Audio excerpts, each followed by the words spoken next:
Walk with me through the cellar door. A storm is coming, Francis. A portal to a more skeptical world. Cellar Door Skeptics begins right now. Prepare for the revolution with your hosts, Christopher Tanner and Chris Hanna.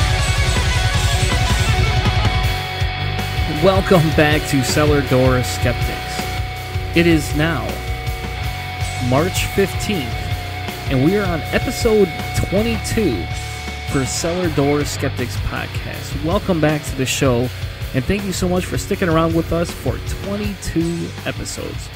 Tonight, we're going to have an amazing time because we're going to talk about crazy shit Christopher used to believe. And we're going to talk about the canopy theory because I don't think we've touched on that yet. And that's all full of a bunch of crazy. We're going to also talk about Middle East air quality. And we're going to talk about India's homegrown solar energy program. So make sure you stick around with us tonight because we're going to have an amazing time. And you might even get a few laughs. But before we go too far into the show tonight, last week we celebrated a win in Michigan for Bernie Sanders. Now, when we recorded, we didn't know he was going to win. And there's been a lot of back and forth. And to a point, he only won so much because she technically got some delegates too. So she still leads Bernie in the polls. She still leads Bernie with delegates. But we do have a little bit of hope. We still may see a Bernie nomination here. But Chris, you know, what's really interesting, and some of the stuff that I was reading about this week, was that what could happen is super delegates are not something specific that stays. They're not something that stays specific to Hillary. They can change their vote all the way up, to whenever the actual Democratic nomination is. I didn't know that. She's worked really hard to get all the pre-nominations or the when they basically pledged their support to her early on. So she went through all that. And she was considered the unassailable, guaranteed, inevitable. And things have changed. The atmosphere has changed. The political spectrum for this election changed quite a bit. And so there are some people that have already switched over. There's a couple of big switches in delegates and stuff. And there's a bunch of people in Michigan that are saying, well, here are the super delegates that have pledge support to Hillary. Start sending them emails, and I shared a list of them, and I'm going to be sharing more and more information about sending contact information for the super delegates and stuff in the future, as well as once the primaries are done, we'll start putting out information about the seats that are available for the election, because it's not just the president. There's a bunch of other stuff that's going to be happening here. So there's a whole bunch of important stuff, and the super delegates are going to be next on the plate for a lot of people whose states have already finished their voting, because that's who they're going to have to convince now. They actually have to dig into the politics and start communicating with people outside, I guess, their friends and people that are there trying to get to vote and sway maybe some of those big voices in the DNC that they could. I mean, if it comes down to the super delegates, that's going to be a bit stressful, because we all know the way they're leaning right now. Well, and I don't know I don't know. I don't know if I would go so far as to say, hey, I want to go petition them to change their minds. I mean, I personally, for me, I think we just let it run its course. It is what it is. I guess I'm not as hardcore of a fan as you are, in the fact that I don't know if I want to do something like that or spend my time doing that, because I don't know if I see the outcome of that worth my time, because the reason the superdelegates are there is to balance everybody out. That's the whole point of it. They're there to balance it out. They're there to do something to help the Democratic Party, and we could be anti-establishment, pro-establishment, but we have to at least recognize that that's what that party is for. And I don't know if I would spend my time going out and doing that. But what's even more odd is that now we're starting to see more violence erupt from the Trump campaign.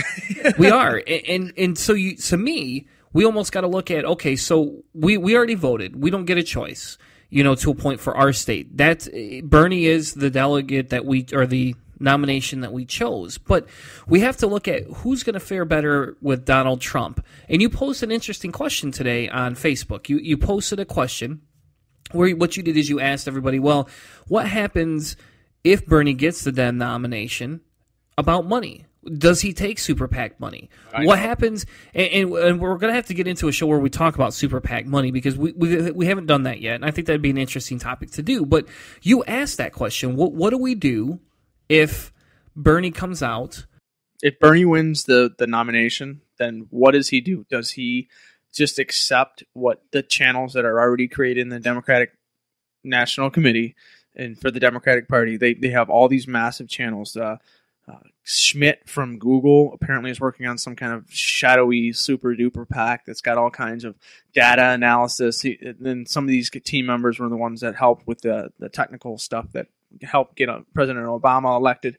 Does Bernie start using those tools because they are essentially representative of the people that he's trying to kick to the side as far as the establishment is concerned? And this is something that kept me awake the other day at work when I'm working on something that's not super intensive for Wait, problem you were solving. Sleeping while you were working? Is that what you just told everybody? You sleep while you work sometimes? I wish I could, but I still have 10 fingers and most of my my limbs and body parts in a machine shop. Which you one are can't you tip missing? over, Which man. limbs are you missing then?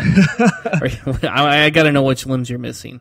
This is a figure of speech. I'm not missing. Okay, I'm not so you're missing not really missing any any limbs. major parts. You didn't try and fuck something and your dick lopped off or something like that? No. You don't put anything towards the sharp objects that spin at 3,000 RPMs in a machine shop. That's just a rule of thumb, or thumbs, or pieces of thumbs, whatever you prefer. Depends on how close they got.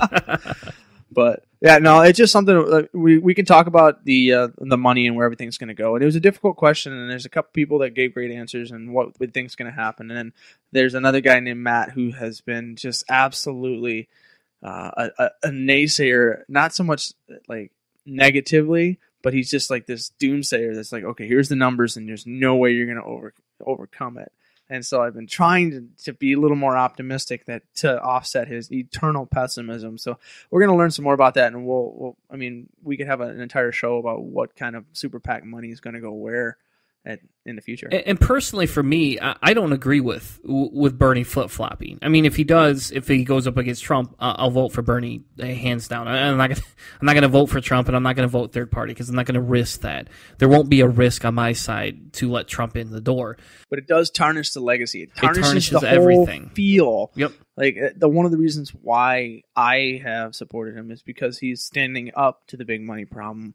And then all of a sudden, that like, okay, it's like when he came into the Democratic Party to try to be the nominee to win the presidency. He didn't do it as an independent. He joined the Democratic Party, and so essentially he's saying that there's the only way you can win is to be part of either the red or the blue party.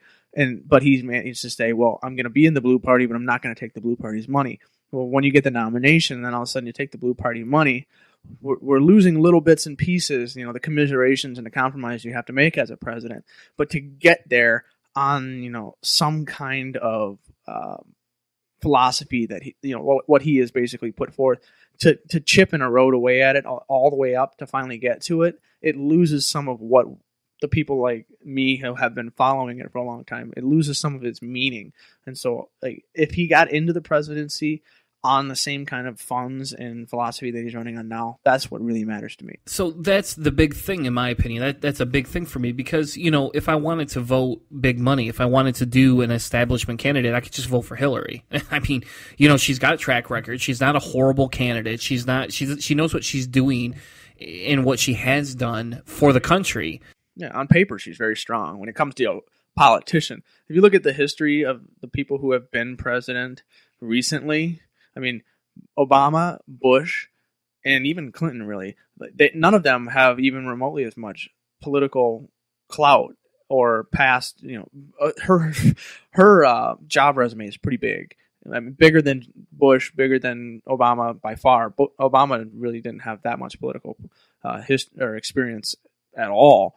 And so, I mean, just on paper alone, she looks great. But it's some of the other stuff that makes us wonder why or if. I would disagree. I don't ever wonder why. I mean, she has a record. You have to at least acknowledge that and admit that. I mean, and she didn't come to it by, pushing people in front of trains like Frank Underwood did, But she... I don't know. The Venezuelan lady that was killed not too long ago, right before she died, she published a video calling her out on some kind of some kind of uproar, upheaval. I've been trying to read it. I haven't had a chance to. It sounds like a conspiracy theory to me. Oh personally. man, I know. So I gotta find out, and maybe we'll have a conversation about it. But no offense, that's pretty conspiracy theorist. I know. That's why I gotta read. You and Justin Hale can do a podcast on that. How about that?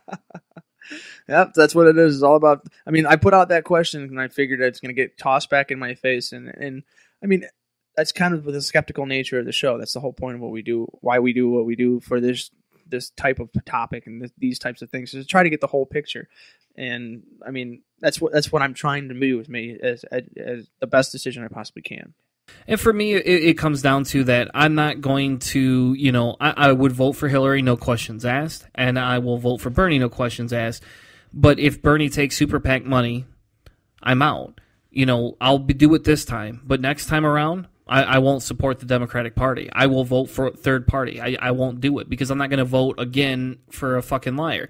And, Jeremiah Bannister over at Paleo Radio mentioned this. He said, Obama, well, he took Super PAC money and he ran against it. But I didn't vote for Obama. How about this? I did not vote for Obama based on his record or what he said in terms of money. That was not an issue for me as an individual back when Obama ran. For me, it was a completely different issue why I chose Obama over, other candidates. I voted for him based on his record, based on what I wanted to see through the presidency and what he had promised. And so I don't think I have as much to worry about in terms of that, as I would with Bernie.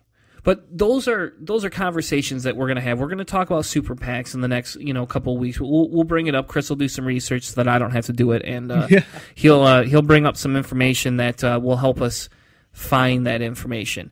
So we haven't done this segment in a while. Crazy shit Chris used to believe. Where's that little intro music? We got to get. Let's start the proceedings.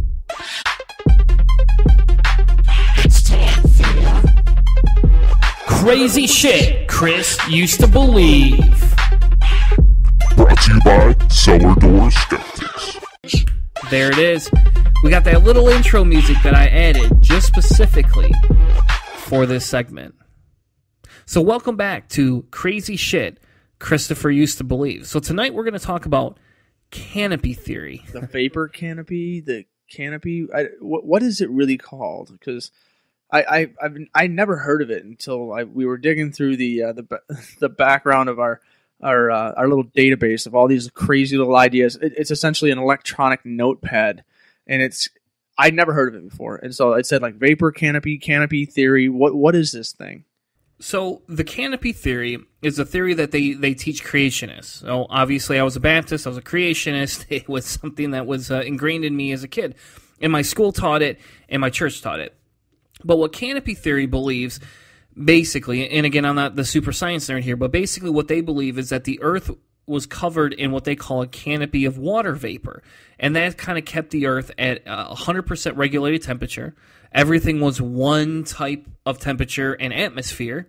And then that's what allowed people to live. And what it did is it maintained the greenhouse effects around the world that kept everything. I mean, they call it the firmament, is what they actually call it in the Bible. Is what they call it the firmament. And that's why a lot of people call it a canopy, is because, those two are related. But the big thing, the theory behind it, is that the only source that the floodwaters could come from, because the flood of a whole world is pretty crazy to think about, right? Like, if you look at it on the outside, who the fuck would A, flood the earth, but B, if you could flood it, where do those waters come from? They got to come from somewhere. And if they were here originally, they had to come from either inside the earth. So the most logical thing is what they would call a vapor canopy. And basically that would hold, I don't remember how many meters. When I did the research, I think it said 7 feet of rain would cause the Earth's surface to be intolerably hot if there was too much of it. So they believed it was like higher in the air, and that basically God allowed it to rain down on us, and that's what caused the flood. That's a lot of water. That is a lot of water. Immediately, my first thought is just, okay, how much water does it take to cover the Earth? And there's a site here, talkorigins.org. It's one of the sites that you linked in here. And it said Noah's floods alleged to have covered the mountains of the earth to a depth of 15 cubits, which is about 8 meters. And it says to have covered Mount Everest, it would require a depth of water of 9 kilometers, 9,000 meters above sea level. And if the flood was only required to cover the mountains of Urartu, which is Ararat now, Noah's boat, instead of settled, it would have to be 5 kilometers of water above what would be needed. So 8 meters is what's in the book, and you need at least 5,000 meters to get that boat to the top of where it says it's supposed to go. So if you got to get 5,000 meters of water just from the air, basic science is saying that unless you're swimming in the air, there's not enough water on the entire planet in the air in order to do that. That's one of the first things that just immediately is bunk on that one, because if the whole planet was the same temperature, there's no ice either. there's no ice on the poles. So basically they're saying the water's coming from the air. That's the argument. That is literally the argument. And it's funny because I never thought about this. How about this? I never actually had to defend this until when I became an atheist. And I became an atheist, and it came up in a discussion about evolution with a creationist uncle of mine. And we were talking about things, and I basically challenged them because at the time I had not looked at what it is. And basically, it would require 18,000 miles of canopy to cover up to Mount Everest, which I believe is the tallest fixture in the world that I know of. And we talked about it, and then we started doing the research, and the next thing you know, the main thing that I looked at was that if you took the scientific calculations about how much liquid that would be in our atmosphere, what it would actually do to the heat index on the Earth, yeah. And you would fry. It would fry everything. It would be like hell. It would be hell on Earth. So you couldn't have a Garden of Eden. You couldn't have people building an ark. You couldn't have any of this stuff. And so, once I explained that to him and I explained the science behind it, he kind of argued with me a little bit, and then he says, well, what if it came up from the center of the Earth? And then I was like, well, it still doesn't matter. If it came up from the center of the Earth, it's still going to be blazing hot. I mean, think about it. You're still going to get the same kind of thing. And the molten lava that's in the middle of the Earth, if it came up, it would melt everything. I mean, you wouldn't have a fucking ark again. You would boil the fish. The fish would be fucking dead. All the aquatic atmosphere that is surviving for evolutionary life, that the symbiotic relationships, you would kill so many of them, you would kill so many fucking species, it wouldn't even be funny. But that was the big thing, is that he used this canopy theory because that's what we grew up with. That's what we learned about. That's how we thought the flood happened. And then once you kill that, where does the water come from? How what if they mix, right? What if the two waters mix, salt and fresh water? You wouldn't have one or the other, correct? I mean, you can't separate salt and fresh water. It would dilute into a balance between the two. So you have a glass of fresh water and a glass of salt water. You mix them two. The amount of sodium and everything is soluble. It's going to balance out. So at that point, you're going to have twice as much water and you're going to have the same amount of salt. So it's half of the salt content. The other thing on this is... you mentioned like the pressure, like the water, the temperature and everything on Earth. There's a thing called hydrostatic pressure. And essentially what that does is that gives you if you make a measurement, like let's say you take a surface of a cup or something, a couple inches in diameter, the hydrostatic force is the weight of everything above it. And in most calculations when it comes to engineering, you can just ignore the weight of air. It's too low density to actually have any weight. Aside from just your natural force of gravity. But in water, imagine if you have 3 inches of water, or 3-inch ring, and you put it down 1 inch in the water, the hydrostatic pressure, the pressure on that plate, is the weight of 1 inch of that water at that diameter or that area of that ring. So essentially you're weighing the water that ring or that plate is holding. Well, if you needed this much water, like what we're talking about for the flood, if you needed that much water in the atmosphere, the density of air would be so heavy that it'd be like living in a 13,000 psi boiler. We'd be like lobsters. Humans would be inside of a pressure cooker. And we'd probably taste good though, wouldn't we? We'd taste really good. So maybe cannibalism. Maybe that's why cannibalism is in the Bible, right? We would all be very tender. I will tell you that much. And so, yeah, this is an argument that comes out of pure ignorance. I don't know what's underneath the ground in me. I know that there is no. I don't know that there's molten lava. There's a molten iron core spinning, causing magnetic fluctuations and causing all of the Earth's variations and creating surface movements from all the plates. And I know that all of those things they're unknown. The atmosphere has a certain amount of water in it. There's frozen poles. The Earth couldn't be one temperature, and so all of these things are things that were not known. And so this was a story that was created, and it's just the best, maybe the best they could do at the time. There were a variety of different solutions. So this is just some kind of a logic pump, essentially, that's trying to get the right answer out. So yes and no, though. You have to look at, though, there is Bible verses that people do believe support it. Now, if we brought Max Mills on here, he would tell you something different. I mean, he would tell you that the Bible doesn't support this. But Jeremiah 10:13 says this: "When he utters his voice, there is a multitude of waters in the heavens, and he causes the vapors to ascend from the ends of the earth. He makes lightning for the rain. He brings the wind out of his treasures." And so that's not the only one. There's more. Psalms 148:4 says, "Praise him, you heavens of heavens, and you waters above heavens." There is also another one that says, "When the bow in the clouds, I will look upon it and remember the everlasting covenant between God and every living creature of flesh on this earth." And then in Exodus, it goes on to say, "You shall not make for yourself a carved image, any likeness of anything that is in heaven above, or the earth below, or that is the water under the earth." Well, I guess, I mean, if you're going to believe that there is an omnipotent deity, that all powerful, that they could create water out of nothing. I mean, essentially, that's the argument: the universe out of nothing, miracles, breaking the laws of physics. So it doesn't surprise me that this much water could just be brought forth from the all powerful. But I mean, to use the biblical words, and we've done so much politics lately. We haven't done biblical verses or anything in a while. This is like riding an old tricycle.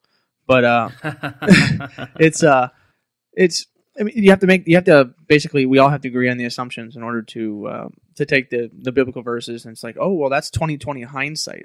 Yeah, sure, that's how you want to roll with that. But when it comes down to the physics and stuff like that, like I said before, this is an argument from basic ignorance that through the stories and through the myths and the creation myths and the amalgamation of other religions into one that was the winning one that won the most wars, I can see how this comes through, and I can see how we've naturally left it behind. Yeah. And you know, that's what the argument broke down to, right? The argument with my uncle broke down to that specific fact that even if the science can debunk that aspect of creationism, if it can debunk the flood, that in the end, God can transcend that. Mm-hmm. And God is above that. And God has the ability to do whatever he wants to do. And we have to deal with it. And so that's the biggest thing, I think, with that, is that he, as the Lord of all lords, has the ability to change it up. But we talked enough about canopy theory. We got to get out of this segment. Nobody wants to hear crazy shit I used to believe for a half hour. So stick around, because in the next few minutes we'll be right back with more Cellar Door Skeptics. We'll be right back, everyone. Hello, I'm Miss B. Haven. I'm Demanda Wright. And we're promoting secular feminism. And you're listening to Cellar Door Skeptics. Like what you're hearing? Check out more Cellar Door Skeptics every week right here on Spreaker and iTunes. Make sure you come back and check out new episodes with your hosts, Christopher Tanner and Chris Hanna. And always, remember, prepare for the revolution. Hi, I'm Ron Reagan, an unabashed atheist, and I'm alarmed by the intrusions of religion into our secular government. That's why I'm asking you to support the Freedom from Religion Foundation, the nation's largest and most effective association of atheists and agnostics, working to keep state and church separate, just like our founding fathers intended. Please support the Freedom from Religion Foundation. Ron Reagan, lifelong atheist, not afraid of burning in hell. Hi, this is Sharon Bush, newest and most badass host of the Unbuckling the Bible Belt podcast, and you're listening to Cellar Door Skeptics.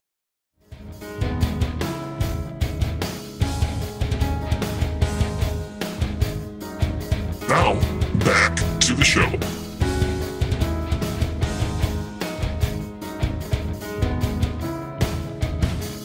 Welcome back to Cellar Door Skeptics. Thank you all for sticking around through that amazing first segment. We have a special guest tonight. I didn't mention him earlier because we didn't know if we could get all of our schedules to coordinate. He's been such a busy individual that we didn't know if he would be able to make it this week or if we'd have to reschedule for next week. But the whole goal tonight was to kind of do a variety podcast. And so there's one topic that's kind of come up lately that we've never addressed, and that's kind of sexuality. That's kind of one of the things we don't talk a lot about. We've talked about transgender rights, we've talked about LGBTQ rights, but we haven't actually talked about sexuality. And so there's a podcast that I've been listening to recently over the last about month and a half called By Any Means Podcast. He has a blog, and he does a lot of work within the queer humanist community. So I thought, hey, what would be better than to have a individual that I respect to come on and talk a little bit about bisexuality, about his podcast, and, you know, just shoot the shit for a half hour. So without further ado, I would like to introduce Trav from By Any Means Podcast. Welcome to the show, sir. Hey, thanks for having me. I should do a quick clarification. My pronouns are actually they, them, their. Okay, sorry about that. No, that's cool. Everyone gets my pronouns mixed up, you know. And so how about that? Let's start with that for the show, the pronoun thing, because I know that that's a lot that trips a lot of people up. And, you know, for those of us that are cis, we haven't been introduced to this a lot of times, and it's now this this culture that we have to start to embrace and to learn some of the new gender pronouns. So can you tell us a little bit about what the difference is in gender pronouns and why you choose to identify the way you do? Sure. Well, I identify as genderqueer, which is sort of a catch-all term for people who don't identify as either 100% man or 100% woman. It's different from intersex. Intersex means you were born with sort of both physical traits. You know, I was assigned male at birth, but all my life I kind of felt androgynous. Like, the whole man thing wasn't really... Just it felt like a very strange thing sort of thrust upon me, you know? But I also never felt like I was, you know, what used to be... what people used to say, you know, a woman trapped in a man's body, which some still use... Some transgender people still use that terminology. Others don't because it equates, you know, genitals with gender, and so if you haven't had bottom surgery yet, you're still whatever your assigned gender is at birth. But anyways, the way I like to describe my gender is this. If you mix red paint with yellow paint, you get a brand new color, orange, right? And so my gender is a mixture of boy and girl, which creates a brand new gender that I like to call genderqueer. Non-binary is another sort of catch-all term that people use to describe, you know, people who don't identify as either fully man or fully woman. As far as the pronoun thing, there really isn't a there really isn't a gender-neutral singular pronoun for people. The only closest things we have are they and it is used to describe, you know, inanimate objects and not people. In fact, if you call a person an it, especially a transgender person, that's highly disrespectful. And so a lot of non-binary people like myself, we use a singular version of they, which confuses a lot of people, but people use they them pronouns a lot without realizing it. You know, who called? Oh, somebody. They said they'd call back later, you know?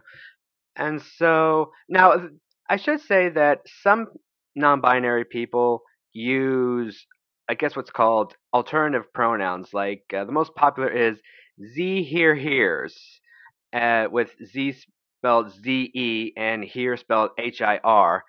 But that's,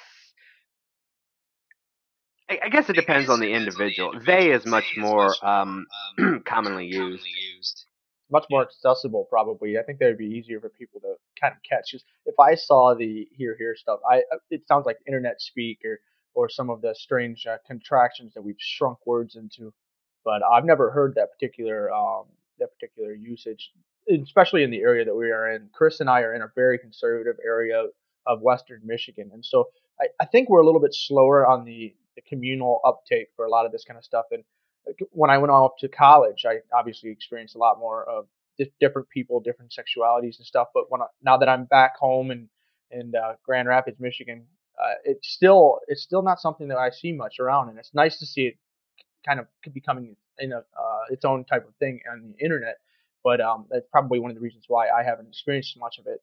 And so I guess my question is, what the environment or something along those lines that you grew up in, was it basically okay for this kind of non-binary stuff that you were explaining a moment ago, or was it something that you had to kind of keep shadowed or in a closet? Or Well, to be honest, I didn't know that non-binary genders existed until a few years ago. Where I grew up, it was like Southern Maryland. It was like Southern PG County, which PG County is a more urban. It's mostly African American community. It's about an hour away from DC. But I kind of grew up in the more southern part, which is a lot more country. And I first discovered I was bisexual before I discovered, non-binary genders. And so this was like the late 90s when, there was a lot more growing acceptance of LGBT people, specifically LGB, lesbian, gay, bisexual people. But, there was still like this, I mean, you still get it today, that sort of fear of, am I going to be rejected by my peers? Am I going to get fired from work and all that stuff? Um, in fact, that's probably one reason why I didn't come out until I was 29, because in the 90s, coming out, I kept seeing all these like shows on TV where like it showed like, young gay kids struggling to come out. I'm like, oh shit, I don't want to go through all that. I better, since I still like girls, I might as well stay in the closet for a while. But you know. So I have another question, and again, you have to excuse ignorance because, as Chris says, we do come from a very conservative area. In our area, we don't have as much. We have LGBTQ activism, but a lot of these nuances they don't get touched on because either there isn't people that are out, maybe people don't quite understand some of the definitions. And so, for instance, I've worked with an LGBT group in Allegan County for about a year and a half. And there was a lovely lady, her daughter came out as a lesbian, and she changed her whole life around, wanted to do a whole bunch of different things in that community because her daughter got discriminated against in high school. And so we started throwing together, she's a big artsy person, and so we started getting together and doing some art type things, and that's what she uses now. She now has kind of transitioned the group into an art group, and they use like art therapy, and they go through as a social norm. She's able to kind of work into each of the different businesses because art's accepted, right? I mean, everybody likes art. Well, everybody should like art, but so it was just kind of neat. But honestly, none of that, the gender neutrality or the non-binary has ever came up in the year and a half I worked with her. But going over some of this other stuff, there's some other terms such as gender fluid. What's the difference between non-binary and gender fluid? Is it kind of the same thing, or are we looking at two different spectrums, I guess? Well, they have a lot of similarities. Being gender fluid means just sort of your identity kind of goes back and forth between male and female. Sometimes I use the phrase gender fluid because even though most days I'm like right in the middle of the spectrum, total androgyny, there are some days I kind of, I don't know, feel more boyish, and other days I feel a little bit more girly. Some gender fluid people I know will wear particular clothes based on, how they're feeling at the time. Like, maybe wear like a skirt on the more girly day and wear like, a plaid button down man shirt on a boy day. Here's a good thing that I like to here's a good illustration I like to use when it comes to the complexities of gender. And this is something that my nerd friends really like. People people assume that gender is a strict binary of man and woman, but from a non-binary, non-dichotomous point of view, it's more like a big ball of wibbly wobbly, gendery, wendery stuff. So, and that's a good analogy, and that's kind of, again, that's one of those things where I think we, as a society, we have to change societal norms, right? Our goal should be is to figure out where we need to fit in and to help other people understand, and that's part of the reason having you on this podcast is our goal obviously is to be skeptical, but the bigger thing is let's explore different areas where maybe we aren't up to speed per se, if you want to call it that. And so, one of the questions, and I've had an argument with we have a friend who will remain nameless right now, but him and I've had an argument before about gender neutrality. And I'll be honest, I've kind of argued towards gender neutrality in a way to try and remove stigmatization and remove basically people being discriminated against. To me, it seems if we all were gender neutral, even if we didn't identify it, but if we removed gender out of society as much as we could, that we would see some of these things decrease. And his argument on the psychological side, because, that's what his degree is. That's what he's going for his PhD in, is psychology. And, he argued that we have to have the identification. But it almost kind of seems like society is starting to evolve past that need. So what are your thoughts on that aspect? I don't want to, abolish gender. I just want to abolish gender roles. That's the main goal, The whole idea that if you're born with a certain set of genitals, you're supposed to act or look or dress a certain way, or even identify a certain way. I like to quote poet Audre Lorde, where she said, "It's not our differences that divide us; it's our inability to recognize, accept, and celebrate those differences." And so, I don't know if we'd have a total gender neutral society would work, because there are a lot of what are considered TERFs, TERF, which stands for trans excluding radical feminists, who believe that the whole that gender is a complete what's the word, social construct, which technically it is, but since it's a social construct, let's completely delete it and and just go on biological sex. And some even go further to say that trans women are really men who want to invade women's spaces to assault women, which is total bullshit. Yeah, where the fuck's the science behind that, or the statistics behind that? There's zero statistics that support that. Right, exactly. The argument you usually hear on that is they have one person who tried to do that after they got caught, and they tried to make that argument just to try to get out of jail. But in actuality, like you said, the statistics are so low as to be considered consistently zero. I've always thought that that's just something that it's a sad side effect that the law is something that can get people all riled up for cases like this where it'd be discriminatory or people thinking that it would be.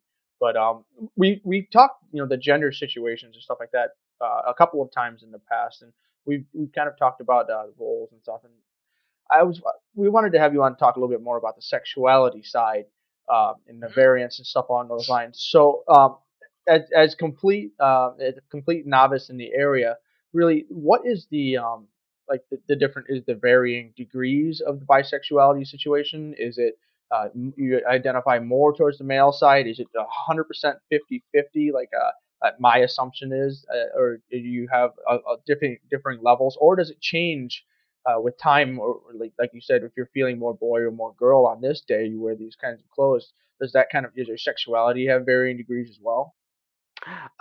Yes, I should point out that gender and sexuality are two different things. You can, right, feminine doesn't automatically mean you like men, and masculinity doesn't automatically mean, you like girls, and androgyny doesn't automatically mean, you like both. It happens to be true for my case, but basically when it comes to bisexuality, that's another reason why it took me so long to come out as bi, because I felt like, you have to be 50-50. You have to be just as, boy crazy as you are girl crazy. And let me back up for a second. And, being a non-binary person, keep saying boys and girls, I have to stop myself. Um, a lot of people say that the term bisexual is completely transphobic because a lot of people define bisexuality as meaning attracted to cisgender men and cisgender women only, whereas it's been proposed that pansexual is the more gender inclusive form. Now, I have no problem with people identifying as pansexual. Some of my best friends identify as pansexual. Um, However, I don't like the whole idea that bisexuality is inherently transphobic or completely erases non-binary people, because there are folks like me and other non-binary people who identify as bisexual. Um, Here's how I define it. And this is I got the idea from a YouTube video I saw by this person named Verity Richie. They do YouTube videos under the name Rich and Famous, and um, they explained that if heteros, the root word for heterosexual means different, and homo, the root word for homosexuality, means the same. And if bisexuality is seen as like the middle between the two, then a good way to describe bisexuality is to say that you're attracted to people of the same gender and people of a different gender. And so that way it's more inclusive towards people of all different genders. Now, as far as the degree of, do you like men more, women more, non-binary people more, or whatever? The way I like to think about it is, it's not so much like, who am I more attracted to, or is it 50-50? It's who do I fall in love with? Can I fall in love with anyone of any gender? And the answer is yes. And so that's why I identify the label bisexual. That's really cool. I just curious on my end. That's why I wanted to. We had talked about gender a little bit in the past, and Chris has had a lot more experience with being involved with the LGBTQ communities. But as I've just been an athlete in sports and engineering and stuff, it's just I've been so busy that I've never really gotten into any communities. And so now this activism end of things for me is something new. And so if we do some charitable work, if we do some stuff in Grand Rapids area, which is kind of the goal for Cellar Door Skeptics, is to get involved in the real world as opposed to the internet activism only.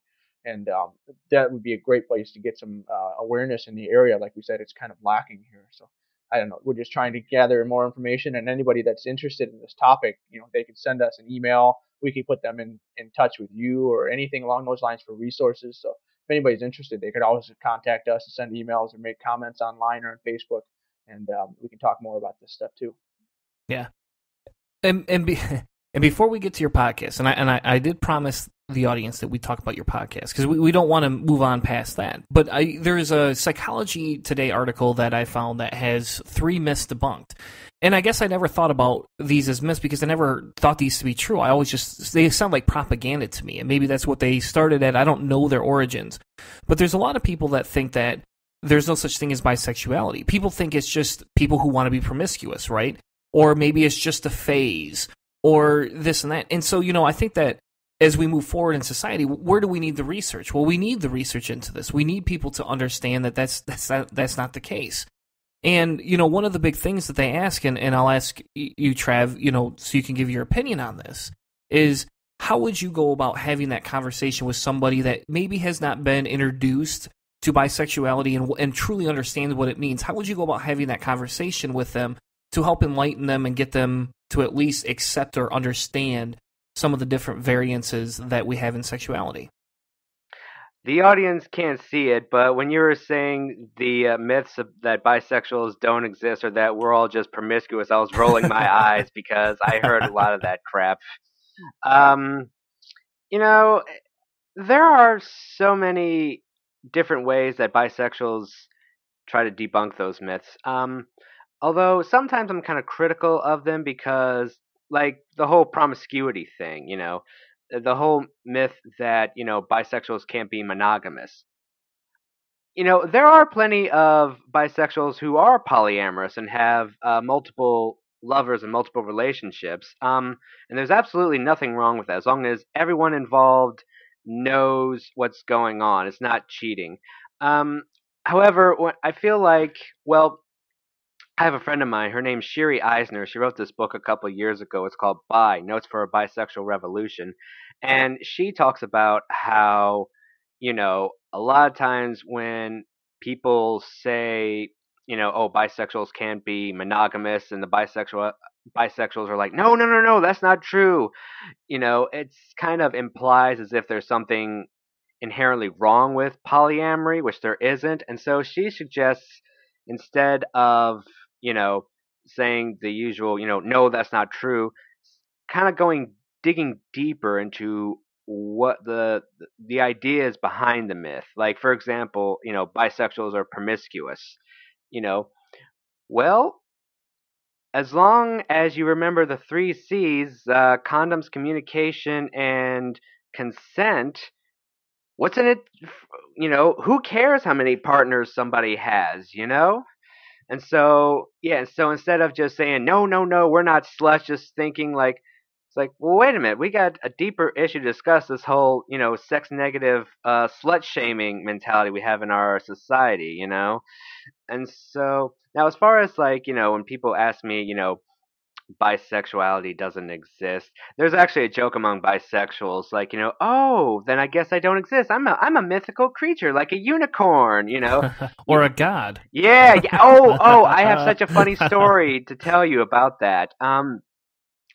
I don't really go on Tumblr much nowadays because, well, sometimes it kind of goes into a sort of oppressed Olympics, pissing contest when everyone's trying to sort of, I don't know, say, I don't care about the oppression you face because I have it much worse, and that sort of thing, which isn't helping at all. Like, one of my bisexual friends was, arguing with this person online about, the sort of, I don't know, trying to find scientific proof for bisexuality, and a lot of us bisexuals, we're kind of skeptical about that because, number one, we think, well, aren't our stories enough? And plus, also, there are some like flawed methods of trying to scientifically prove bisexuality. Like, there was this controversial article where, like, they had supposedly bisexual men have, like, readers attached to their penises, and they were shown both. What? Yeah, it's true. And they were shown both gay porn and straight porn, and they had to sort of, this machine was sort of measuring how aroused they were, and they discovered, like, oh, wait, these supposedly bisexual men, they're more aroused by gay porn than straight porn. Therefore, bisexual men are really just gay men. So all that's to say that, on Tumblr, there was this conversation that came up between one of my bisexual activist friends and this person who was trying to, argue the case for, scientifically trying to prove bisexuality exists. And at one point he says, well, it's sort of like people who claim to hear God and, God speaks to them and all that stuff, just because people claim it doesn't mean it's true and blah, blah, blah. And me, being the token bisexual atheist, I chimed in and says, unlike God, I can prove I exist. That's good. And see, and that's kind of one of the big things is there's a lot of people that, when they see that and they think about that, when you start to interject those type of comments, people get kind of turned off. But sometimes I think it's necessary because if we don't shock them a little bit, they're just going to remain in that rut and not be able to walk away from some of their preconceived biases. So, but let's focus on your podcast now. As we close the segment out, you have a wonderful podcast, one that's helped educate me over the past month and a half. And some of the topics, it seems to range. You had a panel where you talked about being atheist and bisexual in the South. You've done interviews. You've talked about feminism on there. You've talked about trans rights and stuff like that. So tell us a little bit about your podcast, what got you into it, and where you see it going in the near future. Sure. My podcast is By Any Means. It started about a year ago. I've done podcasts before, back when I was a Christian. Like I was a co-host of this progressive Christian podcast called Something Beautiful, where we would talk to various people about their spiritual journeys. But then I dropped out of that, and I didn't really want to do the podcast thing again until like last year, when I had this idea to start interviewing people that I like for the blog. And first it was going to be just like a written, text interview, until my first guest on the podcast, Alex Gabriel, wanted to do a Skype call, and I was like, well, gee, I don't really feel like transcribing the entire conversation. So I was like, well, I'll start a podcast. And so, yeah, that was the birth of the By Any Means podcast, which it was meant to be just like the podcast companion to the blog, and I would focus on the blog more. But now things have different. I focus more on the podcast than the blog because I haven't had time to write. It's a weekly show where I talk to bloggers, writers, podcasters, and activists, all about atheism, humanism, social justice issues like racial equality or racial justice, feminism, LGBT rights, and basically whatever else I want to talk about, Mm-hmm. And like I said, it's amazing. And I guess I see you have a Patreon set up, so we're going to include the link in the description. So anybody that wants to go support your podcast, please head right over to their Patreon page and donate. And I've got the link to your website as well. And I noticed your website actually is a little bit more put together than ours.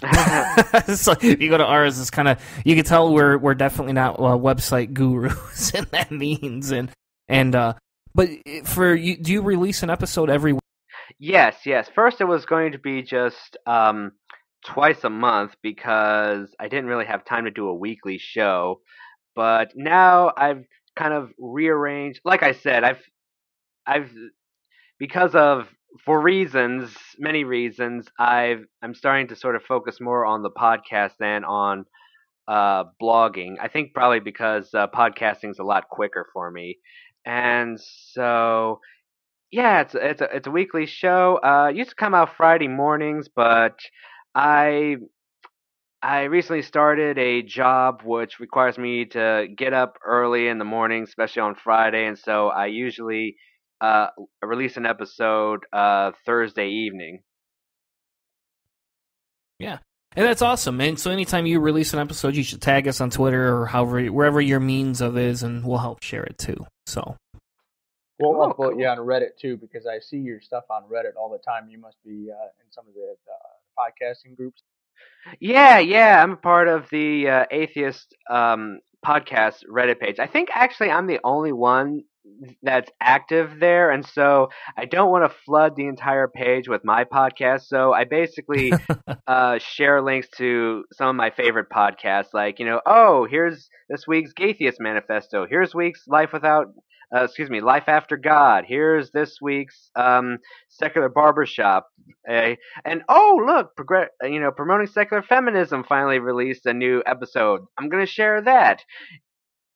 And it's a good community, and that particular one isn't very active, but it's a great resource. Anyone that's interested in this type of stuff with atheist podcasting, there's a lot of variety there, especially from Trav posting some of his stuff. It gets more into atheism and gender and sexuality, as well as feminism and all that kind of stuff. So it's cool to see, and it's not a lot of places in Reddit are really nasty spots. So I see your stuff there all the time. So it's awesome, and I highly recommend people take a look at that community if you want to see more stuff like what Trav has out there, because we'll have links and everything. But if you go to down the Reddit rabbit hole, then you can find some more of his stuff.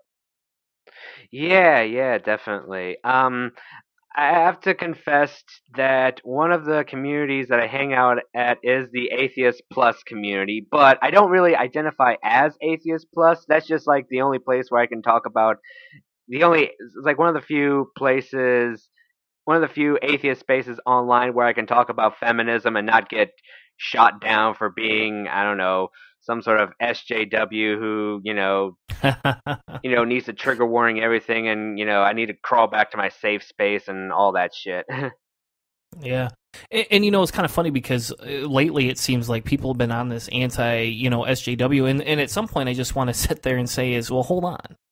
What's the point? Why is everybody so against this? And I think it just comes down to a misunderstanding, or that people are uncomfortable walking outside of their biases, and they don't want to have to actually curb what they're saying. It's tough to fight. It's tough to fight echo chambers. It's just really comforting to have your own little space with everything you see, hear, and interact with is exactly the way you want it.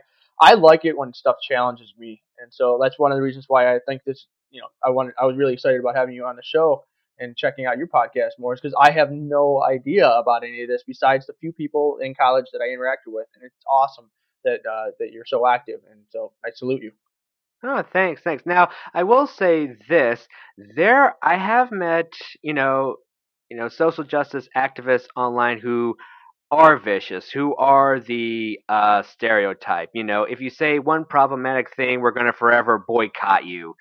All that stuff. So there's always a little hint of truth to every stereotype, but to say that the entire, everyone who talks about intersectional feminism is like that is just ridiculous. I like to say this to people, blaming third wave feminism for assholes on Tumblr is basically like blaming new atheism for assholes on Reddit.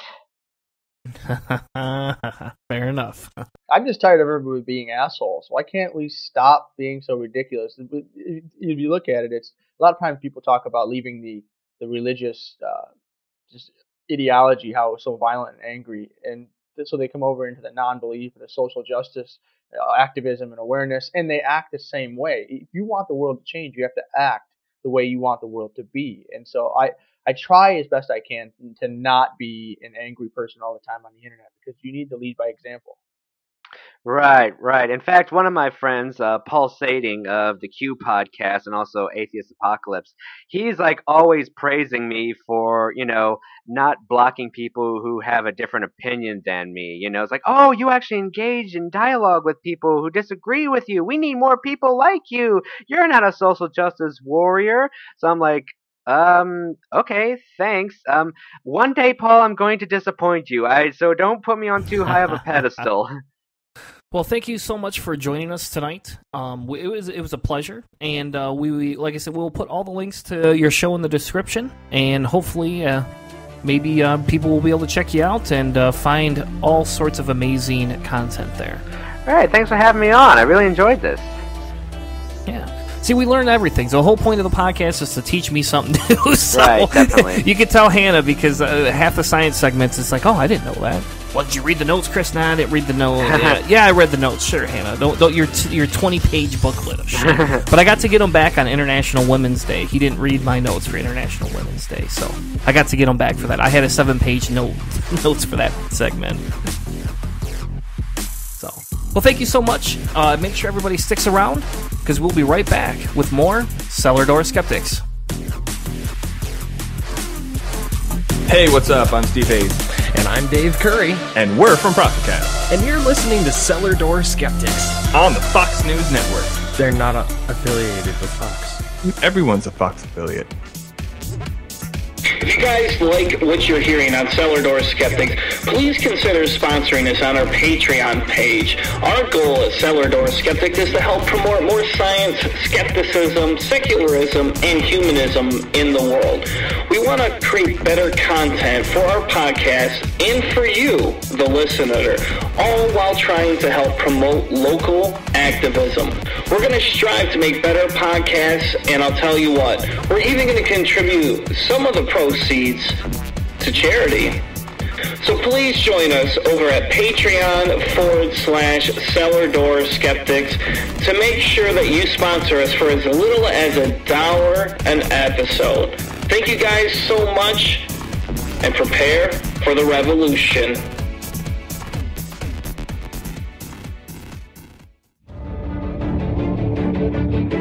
Looking for something new and exciting, or maybe just a change from the old Atheist Show format? Cellar Door Skeptics Podcast provides listeners with hours of enjoyment each week on Spreaker and iTunes. Check us out as we talk politics, religion, science, reviews of books and music, along with the occasional interview just for a twist. Join Christopher Tanner and Chris Hanna every Tuesday night at 8 p.m. Eastern as they bring fresh content to you. Walk with us through the cellar door as we help you prepare for the revolution. You can find us on Spreaker, iTunes, YouTube, and even on Facebook. Hey, my name is Jeremiah. And this is David from the God Theory Podcast. And you're listening to Cellar Door Skeptics. Prepare for the revolution.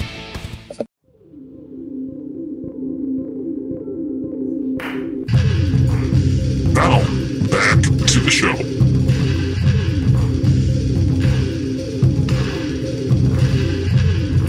Welcome back to Cellar Door Skeptics. Thank you so much for sticking around with us through another segment. This is episode 22.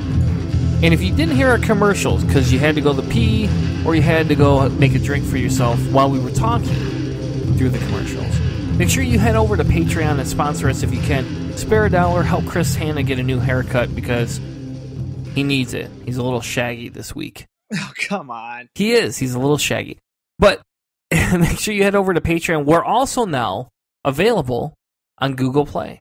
So if you have an Android phone or you use a Google phone and you have Google Play, search for Cellar Door Skeptics and you can find us now, not only on Spreaker, but Google Play. What is that, the battle between Google and Apple? We're in the middle of it. They're fighting over us? I don't know because, President Obama listened to the show and he was kind of like, I think I like Google Play better because iTunes is a little too, socialistic for me. So I'm guessing the Pope probably on the, he's probably on the iTunes side. Yeah, he swung in on his little chariot. No, he's not on the iTunes side because they crucified him because nobody in Apple is a religious I just person. thought they liked the color white. I just figured they were. They do like the color white, and they like half shell phones. Anyway, yeah. So the topic for this segment is going to be, surprisingly enough, what is the price for clean air in the Middle East? This one caught me completely by surprise browsing the internet, and essentially I didn't know the air was getting better in the Middle East. My assumption, the warfare, all the horrible things, that it would be getting worse. And this website from natureasia.com, just somehow, I do not remember how I get into it, but the initial feelings for the findings in the Arabic region are they're seeing better air quality, and it's been quickly deflated by research and economic reasons. So it's freaky as to why this stuff is happening, but it caught me off guard, and I don't know if you had ever considered it or whatever, but essentially, what would you think about when it comes to air quality in the Middle East? Do you think it's just really industrialized area, or is it just kind of in between, or it's just there's no industry? Well, honestly, I didn't think there was a lot of industry in there, so I didn't think the pollution side of it would really be that bad. To me, it would almost seem that the Middle East would have a better air quality than where we live because we have manufacturing. Now, we don't have as much manufacturing as like China. And I heard, and again, this is unsubstantiated claims. I've not done any research on this, but I work with a colleague that has been to China because we have a China facility.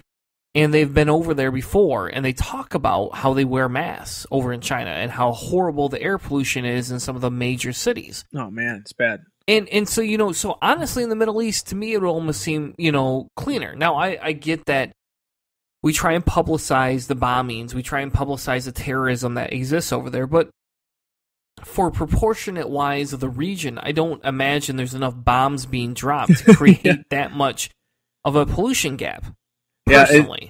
I never saw the Middle East as having, a pollution problem.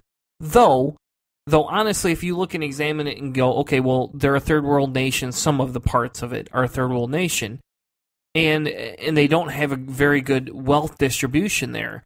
So you have really rich people and extremely poor people. And so I can see how if they decided to take shortcuts to maximize that 1%, that libertarian feel, where we just let free market reign. It's the meritocracy. Yeah. Yeah. And so, in that aspect, I guess I can see them getting rid of regulations that cost the upper 1% echelon the money, right? I can see that happening. I just don't have the facts behind whether that truly is happening or not. Yeah, it says that the recent findings that the Arabic region is getting better air. They're deflated by the research into the reasons, and so the nitrous oxides have been on a steady rise in the area when the industry was basically doing well, and then these things they're an incredibly potent greenhouse gas, which is basically the reason that Volkswagen got into so much trouble recently with their cars, the vehicles that they were essentially cheating on their EPA findings. Well, but this news, how were they cheating? I guess I didn't hear that. Oh, what they do when your computer is plugged in to an EPA test, essentially the computer is like, okay, these are my readings and these are my ratings. Well, they taught these diesel vehicles for the Volkswagen diesel engine to recognize when it was being tested, and when it was being tested, it would show a map. And a map is basically the way the engine functions electronically, when the ignition happens, when the fuel is combusted, and the output.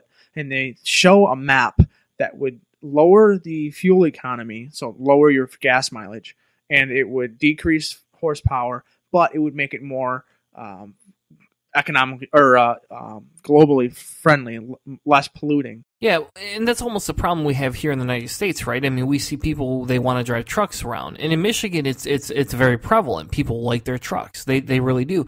And a lot of people claim, hey, we got to tow something, or, we got to haul something, therefore we need a truck. Like my father, great guy, not an environmentalist, though, but great guy. But, he's got to drive a mid-sized truck.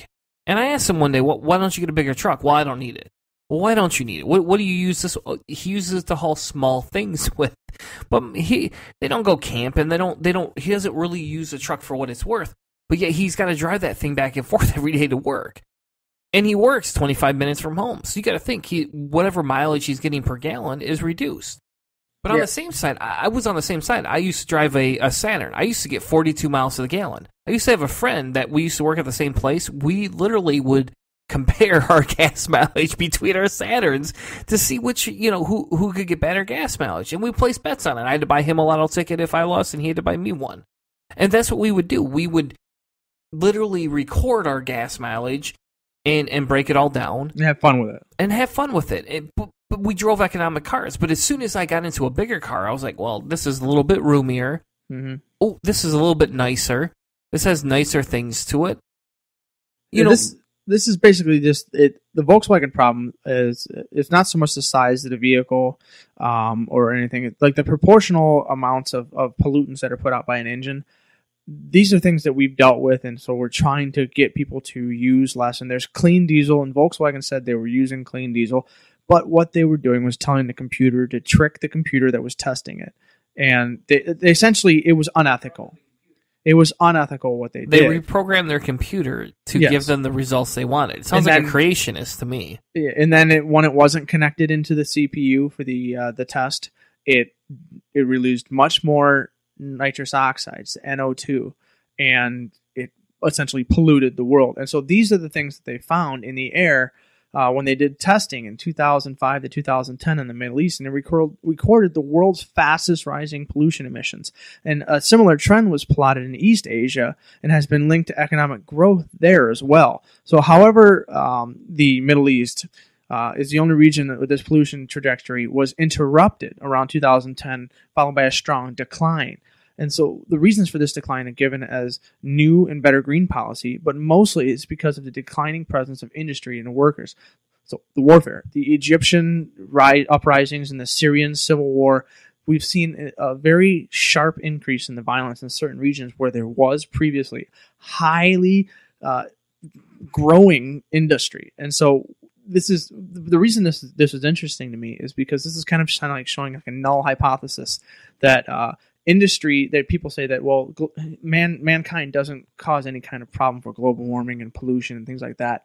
Well, this is a case where we had industry, we measured its pollution, and then we removed it in a very quick period of time, and we saw the air get better. Now, if you're in an area and you're attacking and destroying something, and then all of a sudden you remove yourself from it, and that area starts to get better, it's very easy to say that you were the cause for that problem. If we, humans, are creating industry and we are doing these things in this area, and then all of a sudden we are removed from that area for that particular topic, what happens? We have a better increase in air quality. So it's very easy to make the connection. It's the correlation and causation situation. And the funny thing would be here, right, is if they performed a scientific experiment and it worked, and if that's what they're doing, and I'll be honest, out of this article, I didn't get specifically that they were doing a big, scientific research, and I think it almost needs to happen, right? And I could be wrong, and you can correct me, if I'm wrong, but to me, it did not seem like they had enough references for it to be an actual scientific. Well, the big study, it was led by Joost Leleveld at the Max Planck Institute of Chemistry in Mainz, Germany, and they're the ones that published it recently in the magazine Science Advances. So they did a pretty legitimate. I mean, this is a legitimate scientific publication. In the article, it specifically says, in Syria and Egypt, armed uprising and political crises have led to economic and social pressures. In Syria and Iraq, the outpouring of refugees has reduced pollution. No environmental policies were implemented in these countries after 2010, yet there was a decline in NO2 emissions, nitrous oxide emissions, by 20 to 50%. And that's so they had a people massive, left, right? Yeah, they had that's a massive. What you're saying is people are leaving, and that's why that's happening. Yeah, they had a massive refugee outpouring. People left the area because it's dangerous, and there was warfare, and the buildings and industry was being destroyed. And there's no jobs. There's no jobs when your buildings are potentially going to be destroyed. There are resource problems in Syria, and so people are leaving. So what's happening in the Middle East is unusual, says Lillivand. But I'm hoping that the world is being reminded again that we need international community to get active to try to help resolve some of these problems. So this is just kind of like, hey, instead of seeing this is the way the world was and this is the way it is now, this is an interesting, very short-term perspective to, hey, this is the way the world was we were seeing consistent, steady increase in pollution, and we were seeing consistent, steady increase in industry, and then we removed it, and air quality got better. So this is just, to me, more argument to say we need industry to be more green, we need to be less pollutive, because that is a direct correlation to the amount of pollution in the atmosphere and the environment. If we can make industry be more green, so to speak, less pollution oriented, that maybe we can have that industry and pollute less. And so that's kind of the goal, essentially. And this is just a cool little point as to why and how and what maybe we can use for background information to possibly move on in the future for this topic. I think the big thing is that we see a mass exodus of people from the Middle East, and then we see a reduction in CO2 energy. To me, that almost solidifies, the connection. The connection, yeah. We could see global warming happening. What people would claim is, the macro evolution doesn't work here. The macro side of things, we can't ever see it, blah, blah, blah, blah, blah. We agree with micro, but we don't see macro. Well, they're the same thing. Well, no, they're not. But I think climate change is the same way, isn't it? I mean, if you think about it, climate change is almost in the same atmosphere in a small arena. You can micro see it happen, and people acknowledge that. But once you get to a massive standpoint, people have a hard time acknowledging that. And that's to a point what this article is pointing out is that, well, on the macro side, if it happens, and this happened naturally, it wasn't like Iraq's like, hey, we're going to drive 20% of you out of our country because we want to see if global warming's happening. They didn't think anything about that. Well, it's not so much the global warming, but it's the nitrous oxides, which are bad in the air for air pollution. So, we're just seeing a bad air quality. Air quality, atmospheric quality has gone down. And so the connection to nitrous oxides and global warming is an important connection, and it's a direct connection between pollution and global warming. With this particular argument is that the air quality has gotten better. And so, yeah, the micro and the macro scales that you're talking about are connected. But essentially, it's really more just the air quality of the area got better when we removed the pollution and less regulated industry. And so hopefully that people will take to heart and just kind of learn a little bit about this. And maybe if we, let's say, rebuild the areas, that we'll regulate it a little bit better, and we'll try to avoid making some of the same mistakes we made for the industries in there. And I think that kind of takes us to our next topic. You had another, they're not Middle Eastern, we don't want to call India Middle Eastern, but they're like lower Southern Eastern Asia kind of type area. And you had another article, well, you had several articles, but you had another case that kind of came up talking about the World Trade Organization versus, climate change and green energy. And I think it was very interesting. So we had a little bit of a pre-show talk, and maybe we should record these pre-show talks, right, and release them to Patreon-only guests. Maybe we should do that, because these pre-show talks sometimes are a great prep for what we talk about within the show. It's always good to get your ideas out and kind of feel it out and see, because like sometimes I'll say something, then you'll kind of give me some feedback, and then it helps solidify my position. It's just like doing a debate, but when you're not debating someone as opposed to having a solid conversation, your position grows and you learn more as you're going on. It's very organic. And this kind of topic, I specifically picked it because it would be that way. There is no really solid, clear 100% yes or no on this topic with the two of us. Like, you're probably a little bit more one way than I am, but there's no solid answer here. And so it needs to be figured out.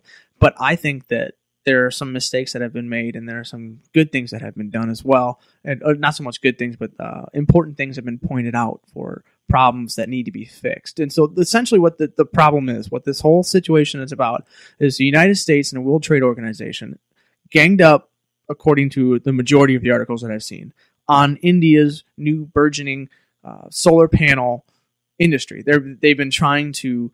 They're saying that India is undermining the trade plans and the partnerships that we've had, and so 10% of the solar panel production in India has been required to be Indian by the government. By it's Modi is the guy who's in charge of their I believe is their prime minister is what their terminology is. But he is they have required a certain amount of these solar panels to be made in India, and the World Trade Organization and the United States, who are spearheading it with President Obama, are saying that requiring a certain amount to be made in India is invalid, or it's violating some of the trade agreements, saying that, well, you can't demand certain parts of that to be only made in your country. And the reason they're doing this, is the whole reason this is important, is because in India they had 1.4 million people die of resource mismanagement and not having electricity and a variety of other things. They have a major problem when it comes to like just general community health. And so they try to push the solar energy as the new place where they can really, really, really gain it. It says there's more than 300 million people who lack electricity. So they're trying to build this economic structure up. And in that environment, they've required a certain amount to be made. And so this is where it gets a little bit funky. And then this is where I don't know where your perspective is on that. So should the government be able to do this, or should the World Trade Organization be in the right, saying, no, you can't require anything. There should be a complete open capitalistic market. So what are your first thoughts just when we describe the environment or the problem itself? So you have one large government telling a small government, hey, don't do this, don't regulate this way because, we don't agree with it. And they're like, well, aren't you telling us not to do the same thing? Oh, that's kind of hypocritical. Yeah, the U.S. does. Why do you get to be the better good in this? Why do you get that position? You don't. And so for me as an individual, the first thing I think about when I hear this, and you and I talked about we actually talked quite extensively about this, but the first thing I think of is, why is the World Trade Organization getting involved in India? Because if India doesn't need help getting solar energy to reduce their footprint and stop their carbon emissions, right? Why is the world government getting involved? That doesn't make any sense to me. Yeah, it's an important outcome. This is a direct quote. It's an important outcome, not just as it applies to the case, but for the message it sends to other countries considering discriminatory localization policies. So what they're saying is that by saying 10% of the market has to come from India, that they're discriminatory against U.S. and other industries, other companies. And so, you know what that sounds like, right? Though, can I tell you what that honestly sounds like? Go for it. White privilege. That's what it sounds like. Wait a minute. That's what it felt like too at first. It was like, hey, we know that you guys have 300 million people that don't have electricity, and you had something like 1.4 million people who died recently for similar issues and problems. But we want to make sure that you are adhering to the worldwide trade organization rules, as opposed to making sure that your people have electricity and food and running water and clean rivers and all that kind of stuff. And that's where this feels weird to me, is what the trade organizations are making the TPP and the NAFTA and all these trade agreements more important than basic human rights, than the lives of constituents of citizens of the world, as opposed to just particular citizens of the United States or China, or whoever's making parts. And then obviously that the global greenhouse and all of the environmental factors, those are less important than our bartered trade deals, where we promise that we'll sell you this stuff and we won't try to cheat or try to do anything else. Like I am comfortable with that 10% of the Indian economy saying, hey, we need to do this to help buffer that up. And so that was the argument that I got from the beginning. That was where I was like, well, this sounds like the World Trade Organization and the United States is bullying this whole thing up. And some of it also feels like, kind of a little hypocritical, and maybe it's just an American thing. In America, we've outsourced jobs like crazy. I mean, it's happened. It's a fact. I work for a company called Steelcase, and Steelcase, for fuck's sake, has outsourced so many jobs and laid so many people off. Oh, man, now we're going to get sued. We're not going to get sued. There's nobody famous listening to our podcast, Chris. But, just don't tag them in a tweet, please. But the big thing is you look at it, they've outsourced a lot of their jobs. Steelcase has done that. And when we look at what the World Trade Organization is trying to do to India, it almost seems like they're saying is, well, hold on, you need to outsource. And they're like, well, why? We can make some of the components that we need. Why would we do this? It's probably cheaper for us to do this. And then all of a sudden, the World Trade Organization is like, well, we could make a little bit more money. And hey, our partners over here, they need to make money. And that's the thing. Why do people think, why does any organization think that this is just a satisfactory answer that, oh no, we can just do this? When in reality, we actually got to look at what harm we're causing. To me, the greater harm, the greater harm is that we're forcing India to say, hey, you can't keep some of your economy internally. Can you imagine what the fuck would happen if we fucking did this in America? Can you imagine if Trump went on stage and was like, all right, we're no longer going to use American-made product. It's all going to be made in Switzerland and China and Germany. They're going to outbid it. Well, the argument really is that we require, like, I know some. I'm going to have to look up the source. I'll probably include the link. I read some stuff that there are some states that have some basic requirements saying that some things they purchase have to be locally made, American-made, things like that. Now, if we said now that is being illegal or whatever, then that you're not allowed to do that, we probably wouldn't see much backlash from it. But we're essentially asking India to do the same thing. In India, environmental pollution from dirty energy sources has created devastating pollution. This is a direct quote from the news.vice.com article that we will keep in here. But this pollution, it says, according to a recent study, has contributed to that 1.4 million premature deaths that I mentioned in 2013. The casualties are disproportionately among the country's poor. And so this is where this homegrown, everybody put a solar panel on your house and we'll try to build this market up. This is where the importance, and this is where they're trying to get this to grow. And so we're trying to help the people who are disproportionately poor. And that's where I really, really, really want to help these people. But on the opposite end of things, there's a website, it's climatechangenews.com, and we'll include this article as well. And now this guy, this article by Ed King says that no, the World Trade Organization did not kill India's solar industry, and this is basically the con argument, the negative to they're not hurting anything. And so it's basically he reads through a bunch of titles of the World Trade Organization destroying everything.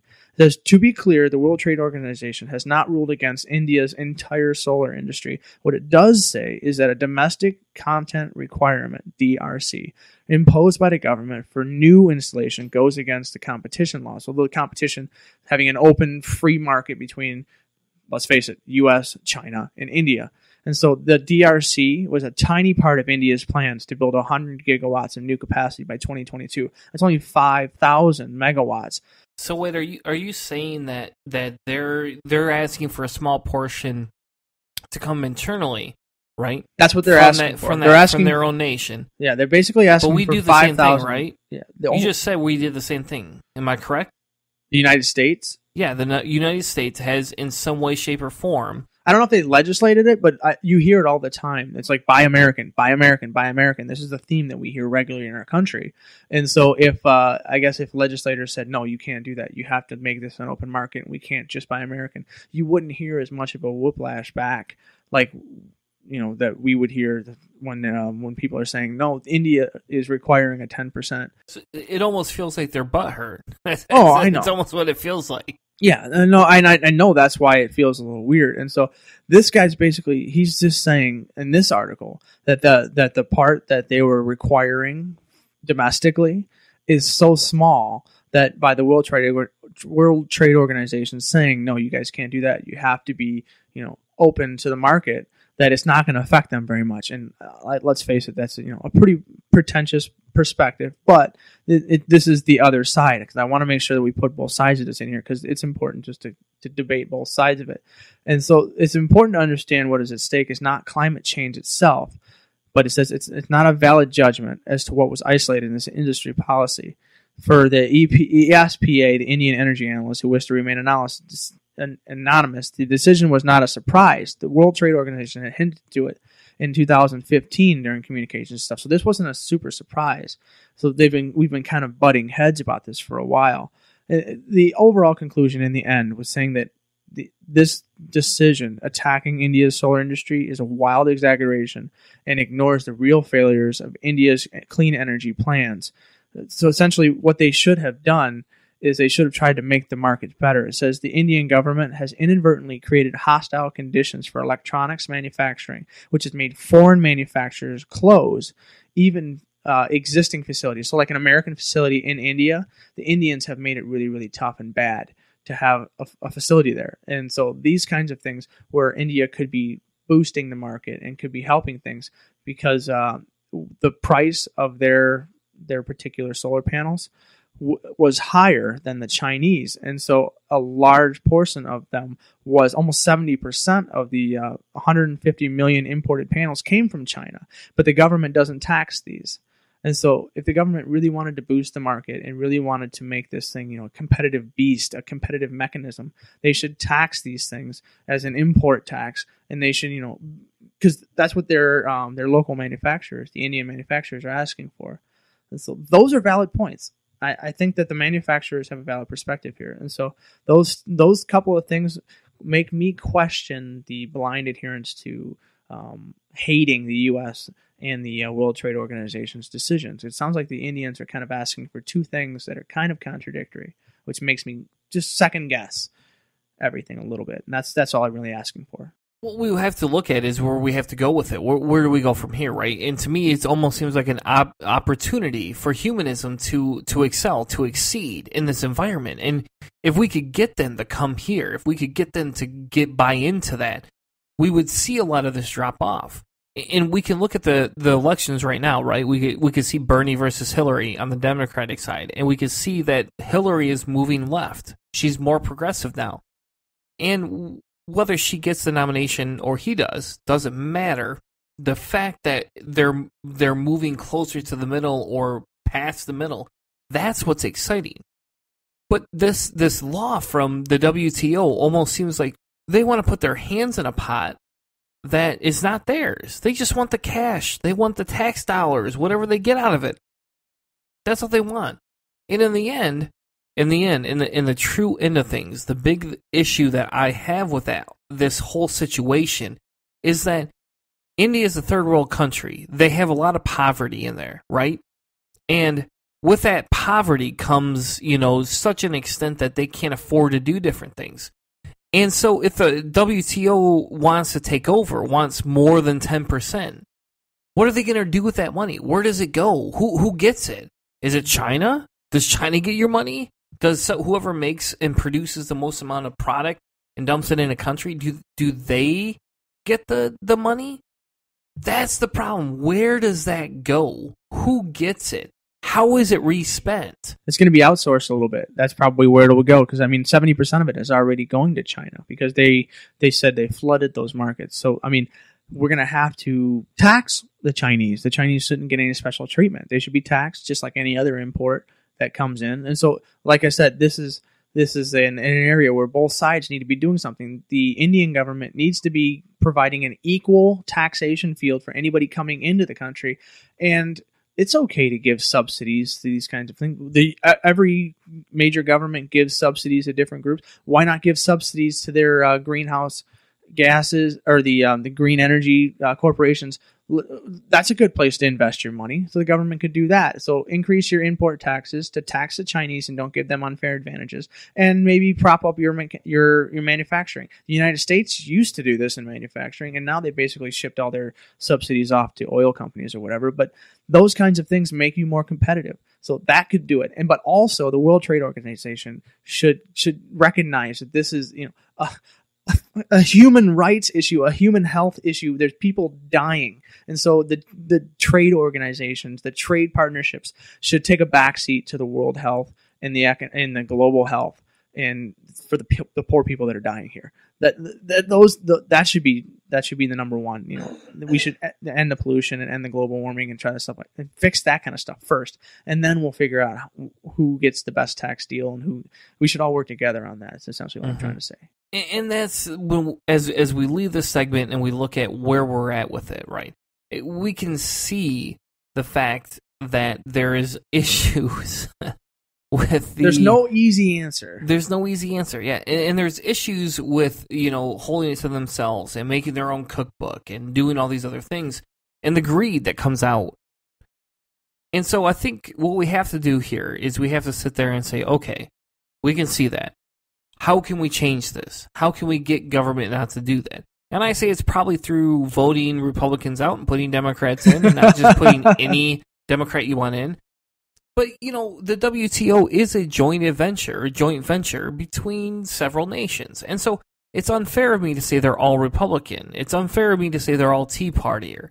What is fair of me is to challenge them all in their stance and allow them to describe it. Because in the end, if Hillary got more liberal and decided she was going to run, for the presidency in a different fashion than the Democratic nomination, and she adhered to all the principles plus more, why would I reject that? Just people working together, the whole world being more inclusive. I've been putting together arguments and ideas and things about strengthening things like the UN and strengthening things like the World Trade Organization, but not in a way that makes them like this oppressive bully. That's not what we're looking for. We're looking for like what we initially, the founding fathers, wanted in the United States is a system of checks and balances to protect the minority from the strength of the majority. And we need to create a market like that. We need to create a world economy, and we need to create a world environment like that, where the small little guy still gets a good solid say, and he gets protected by these rules that keep the big powerful bullies on the block from destroying and smushing and crushing any markets or any chance for economic futility they have. Those kinds of things. I would love a stronger UN, one that isn't laughed at by people. But I would also like it to be controlled and checked so that the UN doesn't turn into this all-seeing big brother entity too. So we need to increase these things, but they need to be malleable and adjustable. And that's what I would love the World Trade Organization to consider here, is that we all need to work together to find this problem. Just like slashing and crushing things, I don't think that personally helps. And so they need to find a better answer than just saying, no, you can't do this, even though what you were trying to do could potentially be a good thing. It's just insanity to me. Just crazy, crazy talk. We'll wrap the show up, man. We got 4 segments deep in here. Yeah. We got to walk out of the show. But to me, it goes back to the humanity side of it. We have to look at the humanity side. We have to look at what are we going to do to fix that. And I'm very I don't know how you even say it anymore because we've spent way too long on the show, but I'm very anti-interactory between different nations. I don't want to walk in with the military and say, yep, by gunpoint, you're going to become, democratic and republic. Interventionist? Yes, I'm not an interventionist. I believe we should intervene only for different aspects that include safety and public health. So, for instance, I would go to Baghdad and put 50, water pumps, right?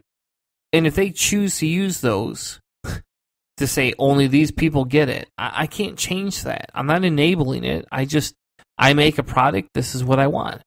And in the United States, if I'm saying, hey, anybody can have this, then, who cares, right? I mean, in the end, that wouldn't matter. And that's my biggest thing with this OTW project, is that they're not taking into account the third world nations they're servicing, and they're trying to shove them onto the world network without them truly understanding all the processes that go into the job.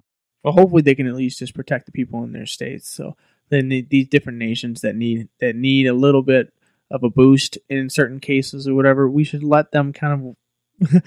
Let's say India deserves a little bit of an advantage over, let's say, China in this situation. When last I checked, China has a lot of problems when it comes to their smog and stuff, but they have electricity and they have functioning water, and they didn't have 300,000 people without electricity, or 1.4 million.